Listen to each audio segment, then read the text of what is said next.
Good morning बच्चों। पीपीजीएन academy में आपका फिर से एक बार स्वागत। और हमारी हिंदी की क्लास शुरू हो रही है। और कल हमने नया टॉपिक शुरू किया था, क्रिया। तो क्रिया में हमने की थी क्रिया की परिभाषा और क्रिया के एक भेद के बारे में हमने पढ़ा था। तो जिन शब्दों से किसी कार्य के होने का, करने का या कराने का बोध होता है वह कहलाती है क्रिया।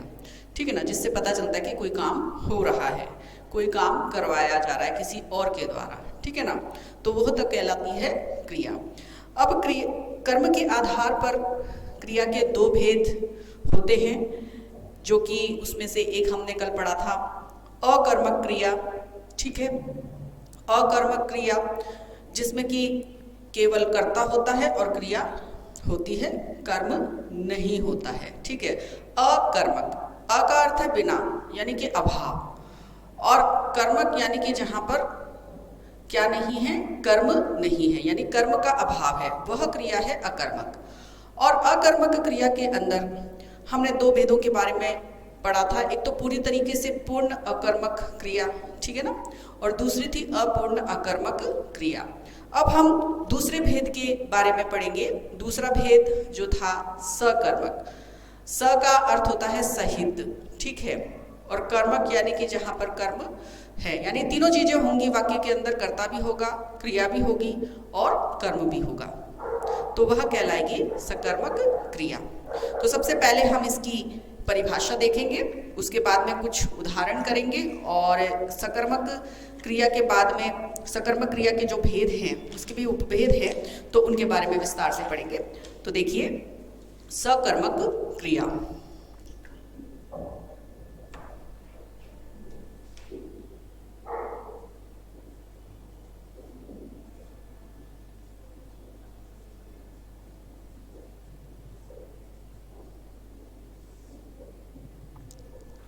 सरल शब्दों में अगर आप समझना चाहते हैं तो समझने की चीज है कि जहाँ कर्ता, क्रिया व कर्म, ठीक है ना, काम करने वाला, जो काम हो रहा है, जिसके लिए किया जा रहा है, ठीक है ना, तो ये तीनों चीजें जहाँ पर हैं, कर्ता, क्रिया व कर्म, वहां पर क्या है, सकर्मक क्रिया है।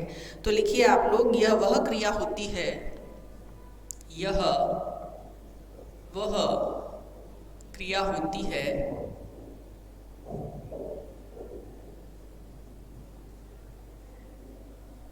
यह वह क्रिया होती है जिसमें कर्ता द्वारा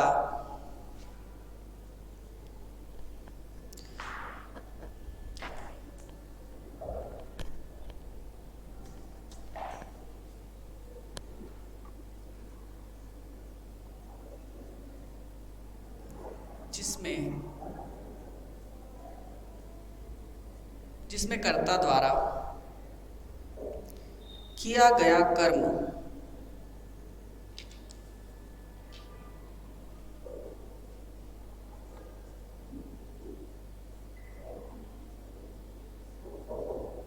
जिसमें कर्ता द्वारा किया गया कर्म किसी अन्य चीज को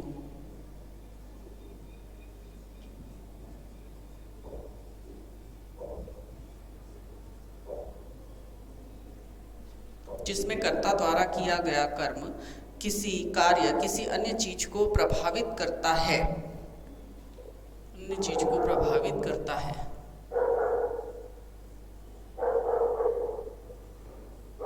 वहां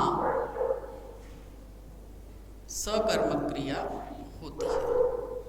ठीक है, वहां सकर्मक क्रिया होती है।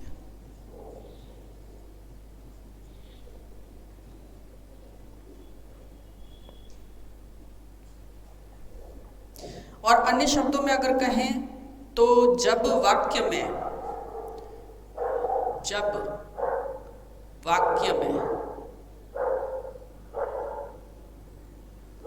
कर्ता, क्रिया व कर्म तीनों उपस्थित हो, मौजूद हो, तो सकर्मक क्रिया होती है। क्या कहलाती है। जहाँ कर्ता क्रिया व कर्म तीनों होते हैं वहाँ सकर्मक क्रिया होती है, वह सकर्मक क्रिया कहलाती है। अब उदाहरण के द्वारा इस चीज को समझ लेते हैं। उदाहरण है, राहुल ने केला खाया। ठीक है, राहुल ने केला खाया। देखिए यहाँ पर कर्ता है राहुल, ठीक है, और कर्म हो रहा है केले को खाने का, और जो खाया जा रहा है यानी जो खाने की क्रिया है वो क्या है, क्रिया है। तो यानी कर्ता भी है, कर्म भी है और क्रिया भी है, तो तीनों चीजें यहाँ पर हैं। तो ये कौन सी क्रिया होगी, ये होगी सकर्मक क्रिया। दूसरा वाक्य देखिए, श्याम ने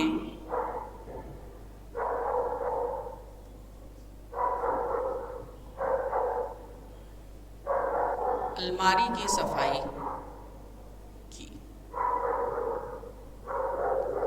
कर्ता कौन है, श्याम। कर्म क्या हो रहा है, अलमारी की सफाई, और जो सफाई है शब्द है, ठीक है ना। ये क्या है, सफाई करना, यानी कि काम हो रहा है सफाई करने का, तो सफाई करना यानी क्रिया। तो ये हो गया, तो श्याम अलमारी सफाई, कर्ता कर्म और क्रिया तीनों चीजें यहाँ पर उपस्थित है, इसलिए सकर्मक क्रिया है। इसी तरीके से देखिए, बच्चे ने गिलास तोड़ दिया। बच्चे ने गिलास तोड़ दिया।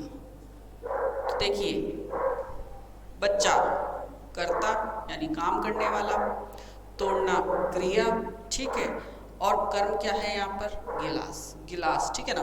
तो देखिए, कर्ता कर्म और क्रिया तीनों चीजें यहाँ पर उपस्थित है, तो यहाँ पर क्या होगा, सकर्मक क्रिया हो जाएगी। इसी तरीके से देखिए एक वाक्य और, श्यामा ने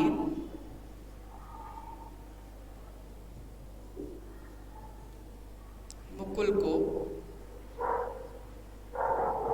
पीटा।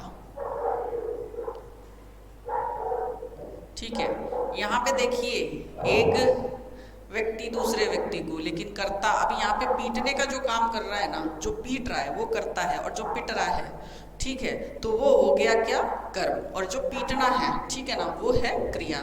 तो श्यामा कर्ता, मुकुल कर्म और पीटा क्रिया। ठीक है, तो यहाँ पर क्या हो गई, सकर्मक क्रिया हो गई। तो ये देखिए 1 2 3 4, तो ये तो है सकर्मक क्रिया।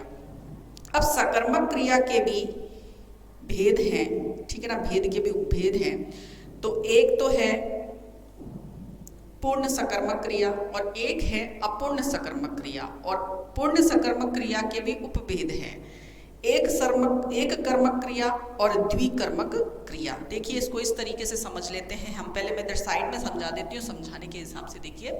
जैसे हमने पहले पढ़ लिया था, हमने पहले पढ़ा था अकर्मक, ठीक है, हमने पहले पढ़ी अकर्मक क्रिया, ठीक है, ये क्रिया लिख लो यहाँ पे। और यहाँ पर हमने अब पढ़ना शुरू किया है सकर्मक, ठीक है। अकर्मक के भी 2 भेद थे, पूर्ण अकर्मक, है ना, और अपूर्ण अकर्मक। इसी तरीके से यहाँ पे सकर्मक के 2 भेद हो रहे हैं, पूर्ण सकर्मक और अपूर्ण सकर्मक।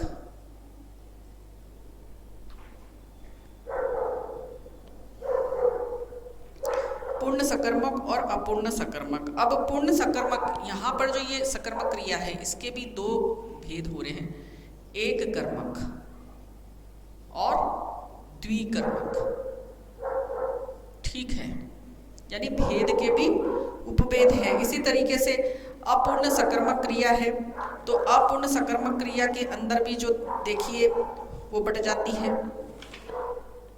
अपूर्ण सकर्मक क्रिया को नहीं बांटा है, केवल पूर्ण सकर्मक क्रिया को ही बांटा है। तो ये तो है, ये हम पढ़ चुके हैं, और अभी हम पूर्ण सकर्मक क्रिया पढ़ेंगे। तो पूर्ण सकर्मक क्रिया अगली हमारी हेडिंग होगी।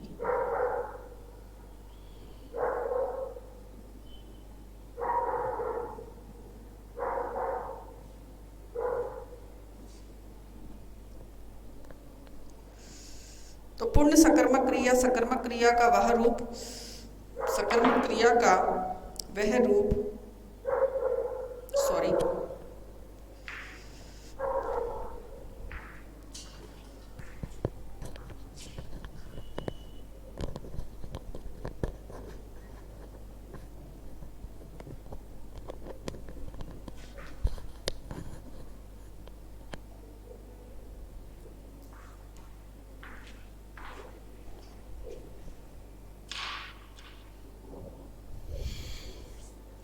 तो पूर्ण सकर्मक क्रिया अकर्मक क्रिया का वह रूप,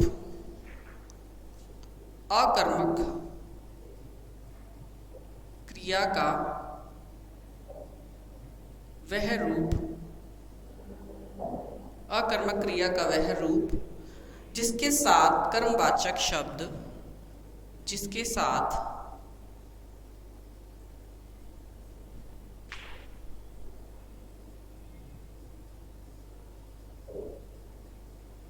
कर्मवाचक शब्द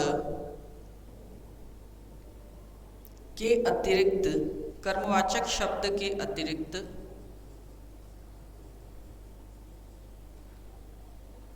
अन्य किसी पूरक शब्द की,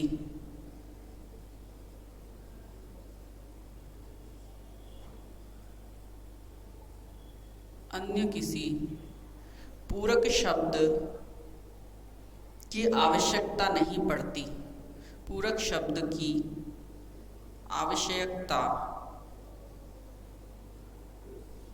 नहीं पड़ती, उससे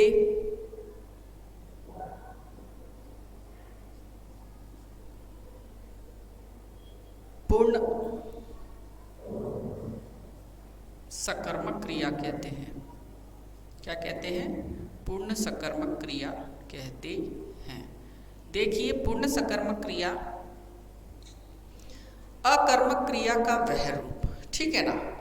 अकर्मक क्रिया जो हमने पहले पढ़ ली, जहाँ पर दो चीजें होती हैं, कर्ता होता है और क्रिया होती है, कर्म का अभाव होता है। तो अकर्मक क्रिया का वह रूप, कौन सा रूप?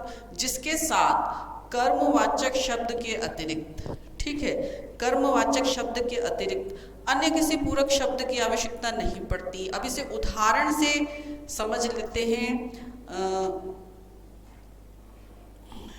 पहले हम इसकी पूरी परिभाषा कर लेते हैं, एक कर्मक क्रिया, फिर उसके बाद में इसके एक साथ उदाहरण कर लेते हैं।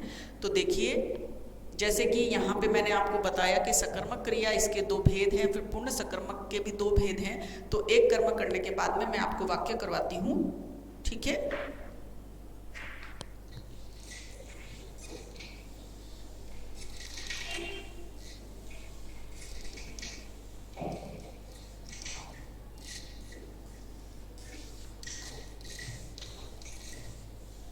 ये डायग्राम हम बना रहने देते हैं अभी, फिर इसको साफ कर देंगे हम।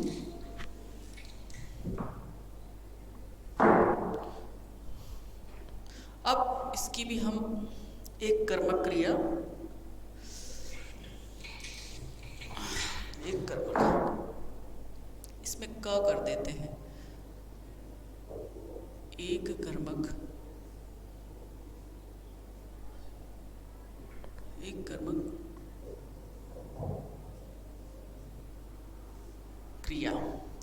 एक कर्मक क्रिया जिस वाक्य में क्रिया के साथ, जिस वाक्य में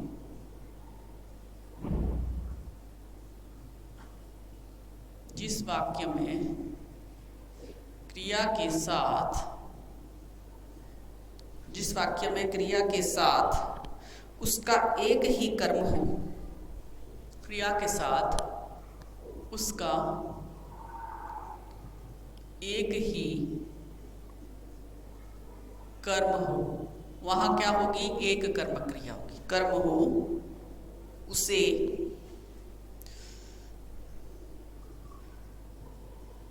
एक कर्मक क्रिया कहते हैं, एक कर्मक क्रिया कहते हैं।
तो जिस वाक्य में क्रिया के साथ उसका एक ही कर्म हो उसे एक कर्मक क्रिया कहेंगे।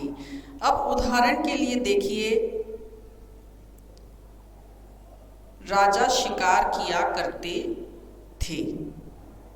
राजा शिकार किया करते थे। तो यहां पर कर्म कितना हो रहा है? एक ही हो रहा है, शिकार करना, ठीक है ना।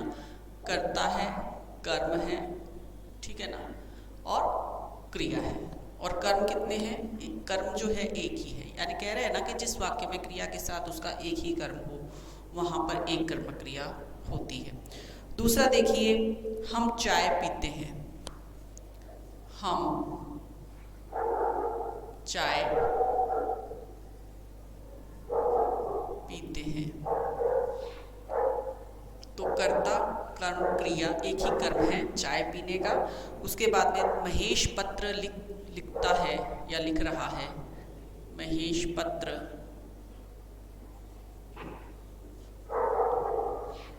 लिखता है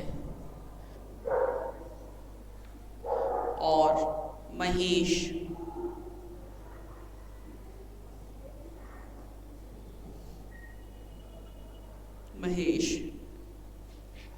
क्रिकेट खेलता है, ठीक है। तो खेलना क्रिया, कर्म क्रिकेट और कर्ता महेश। तो कर्म कितने हैं? कर्म जहां पर एक ही है ना।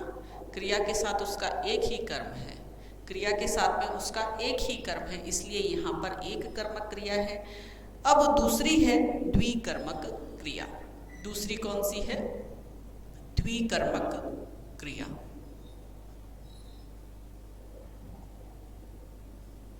द्विकर्मक क्रिया में देखिए, नाम से ही स्पष्ट हो जाएगा। द्वि का मतलब दो, एक का मतलब एक। जहां एक ही कर्म है और जहां पर दो होंगे वहां पर द्विकर्मक हो जाएगी और वाक्य से और स्पष्ट हो जाएगी आपको बात। जिस क्रिया में दो कर्म होते हैं, देखिए आ गया ना, जिस क्रिया में दो कर्म होते हैं, जिस क्रिया में दो कर्म होते हैं, ठीक है, दो कर्म होते हैं, वह द्विकर्मक क्रिया कहलाती है। वह क्या कहलाती है? वह द्विकर्मक क्रिया कहलाती है। द्विकर्मक क्रिया कहलाती है। पहला कर्म सजीव होता है। पहला कर्म क्या होता है? सजीव और निर्जीव तो जानते ही होंगे आप लोग। सजीव होता है, साइंस का है ये तो, है ना। और दूसरा होता है निर्जीव। दूसरा कर्म एवं दूसरा कर्म क्या होता है? दूसरा कर्म होगा निर्जीव।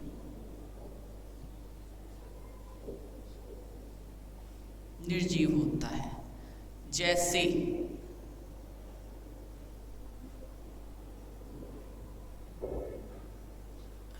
तो देखिए, पहला कर्म होता है सजीव, यानी कि जिसके अंदर, सजीव किसे कहते हैं? जिसमें प्राण होता है। और निर्जीव किसे कहते हैं? जिसमें प्राण नहीं होता। तो पहला कर्म होगा सजीव और दूसरा कर्म होगा निर्जीव। अब वाक्य देखिए, रवि ने शाम को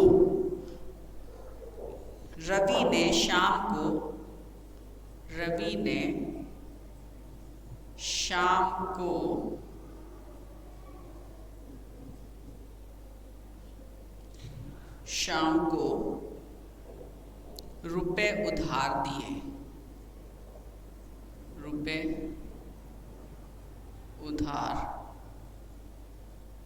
दिए, ठीक है।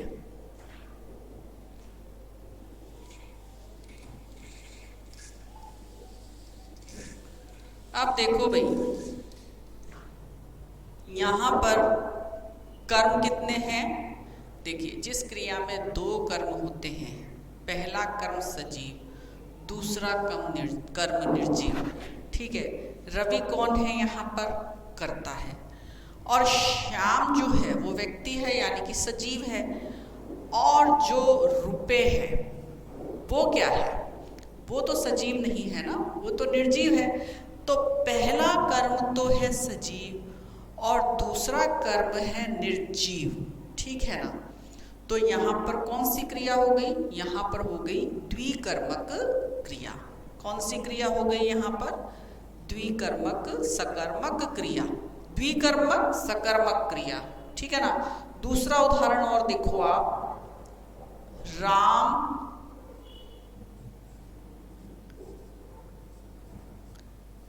श्री राम कर दो यहाँ पे, चलो कोई नहीं, श्री राम ने रावण के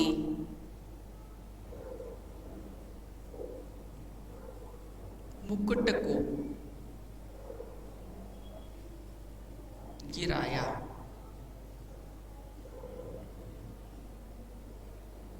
ठीक है, करता है श्री राम, रावण पहला कर्म तो है सजीव। ठीक है, पहला कर्म सजीव, दूसरा कर्म निर्जीव। मुकुट क्या है? निर्जीव। ठीक है। और एक वाक्य देखिए, विशाल विशाल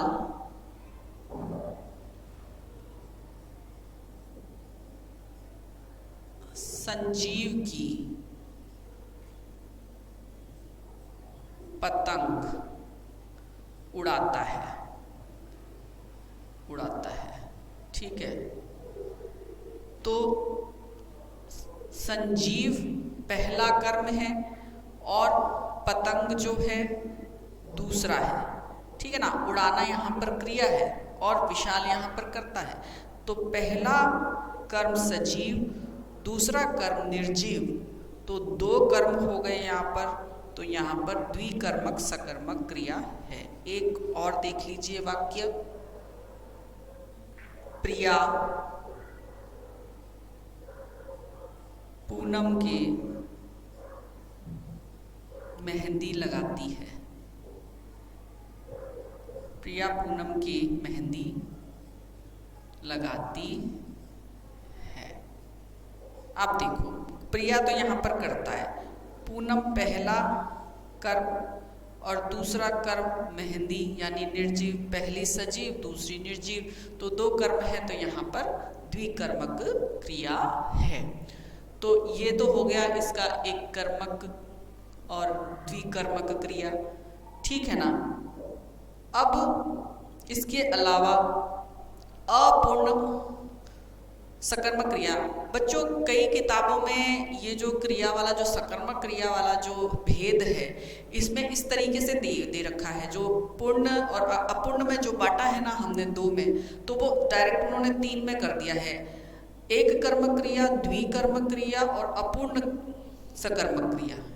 एक कर्मक सकर्मक क्रिया, द्विकर्मक सकर्मक क्रिया और अपूर्ण सकर्मक क्रिया। यानी पूर्ण जो सकर्मक क्रिया है ना, वो भेद नहीं दे रखा है और कई किताबों में दे रखा है।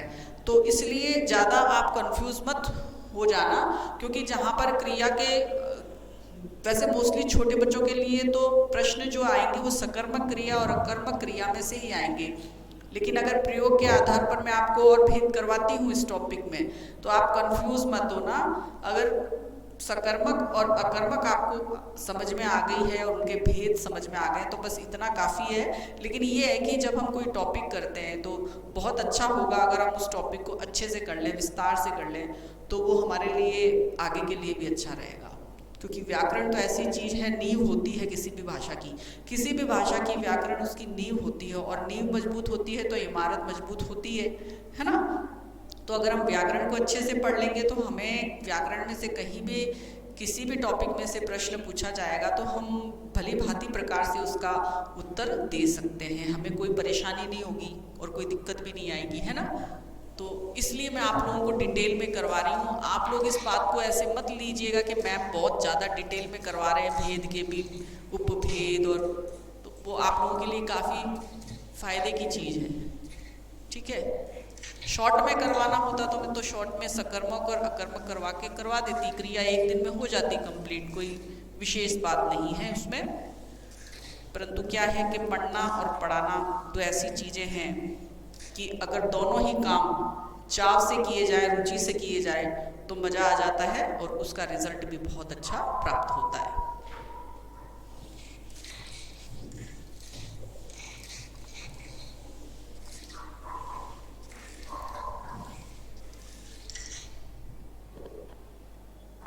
अब आ जाओ अपूर्ण सकर्मक क्रिया। तीसरा भेद कर लो चाहो तो आप इसको, और वैसे हमारे उस डायग्राम के हिसाब से दूसरा कर लेते, तो दूसरा कर लेते हैं उसी का।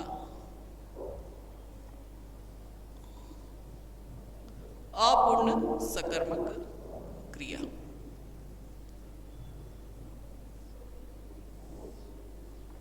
ठीक है, अपूर्ण सकर्मक क्रिया जिन क्रियाओं में कर्म के रहते हुए भी अर्थ का पूरा बोध नहीं होता है। ठीक है ना, जिन क्रियाओं में कर्म के रहते हुए भी अर्थ पूरी तरीके से पता नहीं चलता और उसे पूरा करने के लिए या उसको और अच्छे से स्पष्ट करने के लिए कर्म से संबंध रखने वाले शब्दों का सहारा लेना पड़ता है। ठीक है ना, तो वहां पे होती है अपूर्ण सकर्मक क्रिया। जैसे कि साधु चोर निकला, ठीक है ना, साधु चोर निकला। और उसी तरीके से देखिए भाई शिक्षक हो गया। अब साधु चोर निकला तो यहाँ पर स्पष्ट नहीं हो रहा है, केवल एक वाक्य है कि साधु चोर निकला।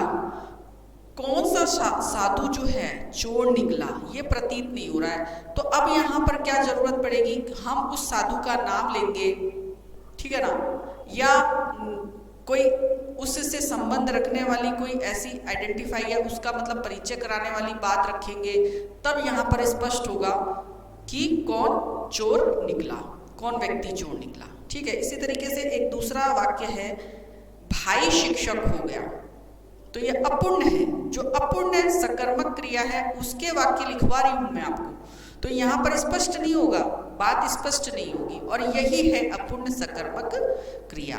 तो देखिए साधु चोर निकला, पहले तो हम परिभाषा लिख लेते हैं। जिन क्रियाओं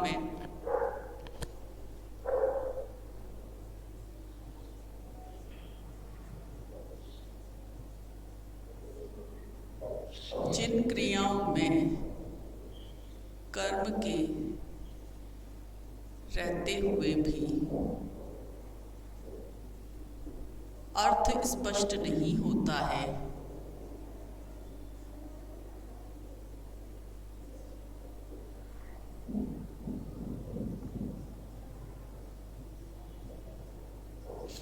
और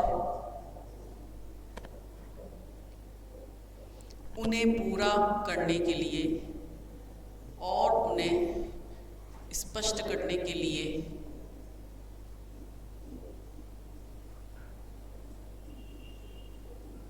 अन्य शब्दों की सहायता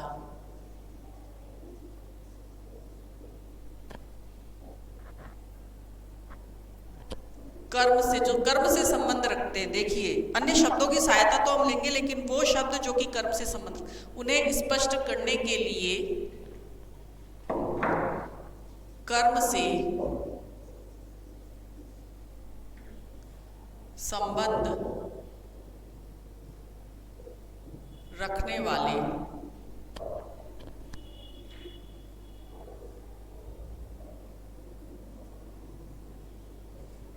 अन्य शब्दों की सहायता लेनी पड़ती है।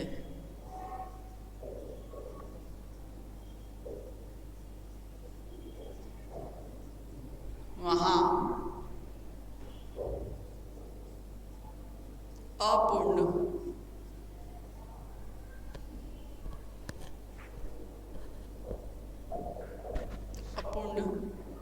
सकर्मक क्रिया होती है। जैसे पहला देखिए वाक्य, साधु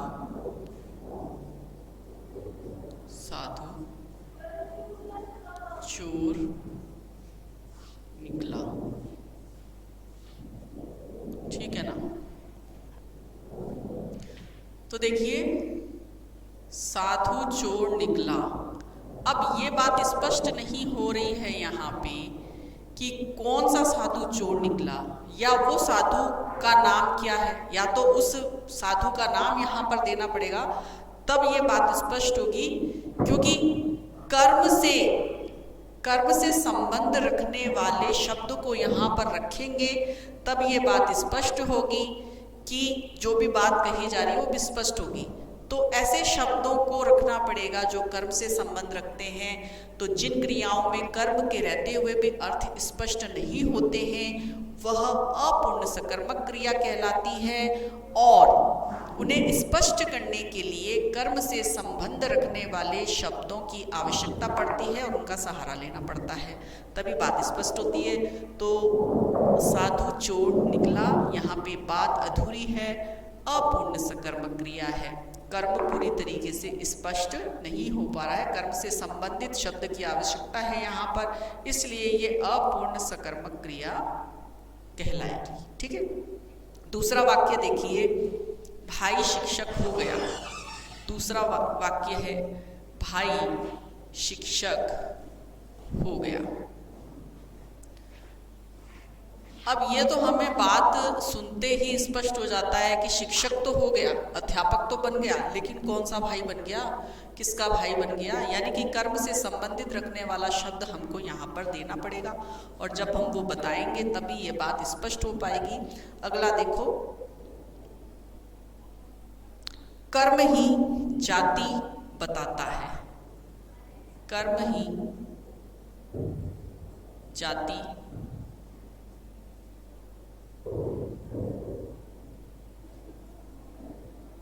बताता है। तो क्या यहाँ पर बात स्पष्ट हो रही है? नहीं, बिल्कुल। कैसे कर्म, कर्म भी तो सुकर्म, दुष्कर्म कौन से, है ना, वो शब्द यहाँ पे रखना पड़ेगा, तभी बात स्पष्ट होगी। तो यानी ये भी अपूर्ण है, पूरी नहीं है बात। अगला देखो, एक और,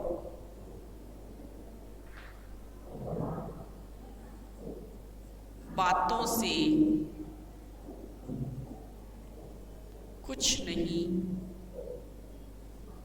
होता। अब ये वाक्य है, ये बिल्कुल भी स्पष्ट नहीं हो पा रहा है यहाँ पर क्या कहना चाह रहे हैं।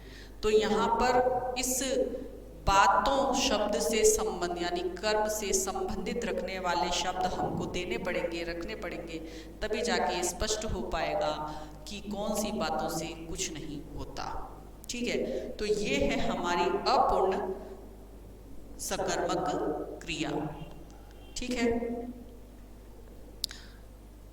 तो बच्चों, ये आज की क्लास तो हम यहीं तक करते हैं, और अगली क्लास में हम क्रिया का जो ये टॉपिक है पूरा कर लेंगे। और मैं उम्मीद करती हूँ कि आपको जो मैंने पढ़ाया है क्रिया टॉपिक में वो अच्छे से समझ में आ गया होगा, और उसको आप रिवाइज भी कीजिएगा और खुद से भी कुछ वाक्य बनाने का प्रयत्न कीजिएगा, जिससे कि ये टॉपिक आपके और भी क्लियर हो जाए। आज के लिए बस इतना ही। Good day.